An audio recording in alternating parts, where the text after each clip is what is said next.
પવિત્ર શ્રાવણ માસની શરૂઆત થતાં જ મહેસાણા જિલ્લાના વડનગરમાં આવેલા 2200 વર્ષ જૂના પૌરાણિક અને ઐતિહાસિક સ્વયંભૂ હાટકેશ્વર મહાદેવ મંદિરે ભક્તોની ભારે ભીડ ઉમટી હતી। આસપાસના વિસ્તારોમાંથી મોટી સંખ્યામાં શ્રદ્ધાળુઓ હાટકેશ્વર મહાદેવના દર્શન કરવા આવે છે। નાગરોનું આરાધ્ય દેવ ગણાતા આ મંદિરમાં શ્રાવણ માસ દરમિયાન પૂજા દર્શનનું વિશેષ ધાર્મિક મહત્વ છે। શ્રાવણ માસ નિમિત્તે અહીં 108 દીવાની આરતી કરવામાં આવે છે, ત્યારે હર હર મહાદેવના જયઘોષથી આખું મંદિર ગુંજી ઉઠે છે અને વાતાવરણ ભક્તિમય બની જાય છે। મારું નામ પ્રવીણભાઈ પ્રહલાદભાઈ પટેલ, મૂળ ગામ આંબલી, રહેવાસી અમદાવાદ। સાલડી મહાદેવમાં દર્શન કરવા અમે આવેલા અને દર્શન કરીને અમે 1.25 લાખ બીલીપત્ર આજને સંકલ્પ લીધેલો અને એ 1.25 લાખ બીલીપત્ર ભૂદેવ પછી ચડાવશે અને છેલ્લા મહાદેવ દાદાના વર્ષોથી સ્વયંભૂ પેદા થયેલા છે, ભગવાન અમનારા સ્વયંભૂ, એમના દર્શન કરી અમે તૃપ્ત થયા છીએ અને અમારે બધું મનોકામના દાદા અમારી પૂરી કરે છે। 2200 વર્ષ જૂનું ઐતિહાસિક હાટકેશ્વર મહાદેવનું મંદિર આવેલું છે। સ્વયંભૂ મંદિર છે। અહીંયા દેશ પરદેશના બીજા રાજ્યોના પણ ઘણા યાત્રાળુઓ આવે છે। અહીંયા શ્રાવણ મહિનામાં જબરજસ્ત ભીડ જામે છે।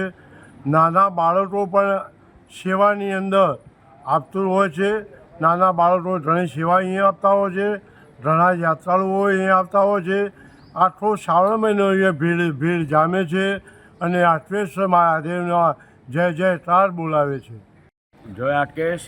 હું શાસ્ત્રી રાવલ નિરંજનભાઈ ચિમનલાલ હાટકેશ્વર મંદિરમાં પૂજારી તરીકે સેવા આપું છું। હવે આજથી પુણ્ય પવિત્ર શ્રાવણ માસ ચાલ્યો।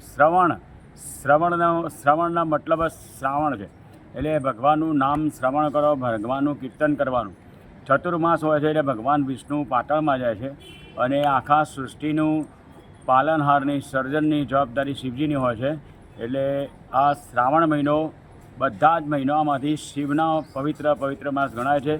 ગઈકાલે જે અમાસ થઈ, અહીંયા ભગવાન હાટકેશ્વર દાદાના મંદિરમાં સાંજે ભગવાનનો ધૂપ આરતી થઈ, દીપદાન કર્યું અને આજે વહેલી સવારથી જ ભક્તો અહીંયા ઉમટે છે।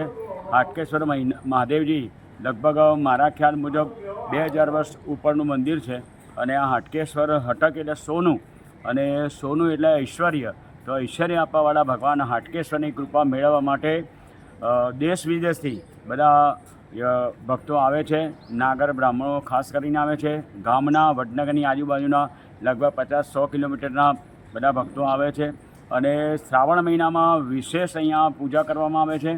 જે કોઈ પણ આવે એમને અહીંયા ષોડશોપચાર, પંચોપચાર, પાઠાત્મક લઘુરુદ્ર, હોમાત્મક લઘુરુદ્ર આદિ આવા બધા પવિત્ર કર્મો અમે કરાવીએ છીએ અને દર શ્રાવણ મહિનાના સોમવારે જેટલા પણ સોમવાર હોય એ દરેક સોમવારે અહીંયા વર્ષોથી મંદિરના આજુબાજુ મેળો ભરાય છે અને એ મેળામાં પણ આજુબાજુના ગામના ભક્તો આવે છે।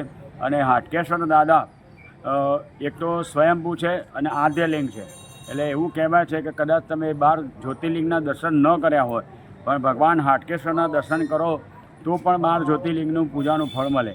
તો એવા ભગવાન હાટકેશ્વર છે અને હાટકેશ્વર દાદાના પૂજારી તરીકે સેવા કરવાનો જે મને આ લાભો મળે છે એ બદલ હું પણ ભગવાનનો ખૂબ ખૂબ આભાર માનું છું અને હું વિનંતી કરું છું કે જીવનમાં વધારે નહીં પણ એકવાર તો તમે અહીંયા આવશો તો ભગવાન તમને વારંવાર બોલાવશે અને આપની જે પણ મનોકામના હોય એ ભગવાન હાટકેશ્વર પૂર્ણ કરશે એવી મને શ્રદ્ધા છે। અહીંયા આવનારા સર્વે ભક્તોની શ્રદ્ધા છે અને એ શ્રદ્ધા ભગવાન પૂરી કરે છે। ચંદુભાઈ ચિમનલાલ રામે, ટ્રસ્ટી હાટકેશ્વર મહાદેવ સંસ્થાન વડનગર। પવિત્ર શ્રાવણ માસના આ વિશેષ પૂજન અર્ચન તેમજ દર્શન એનો એક વિશેષ અનુષ્ઠાન શ્રી હાટકેશ્વર મહાદેવ સંસ્થાનમાં અમે વ્યવસ્થાપૂર્ણ રીતે ચલાવી રહ્યા છીએ।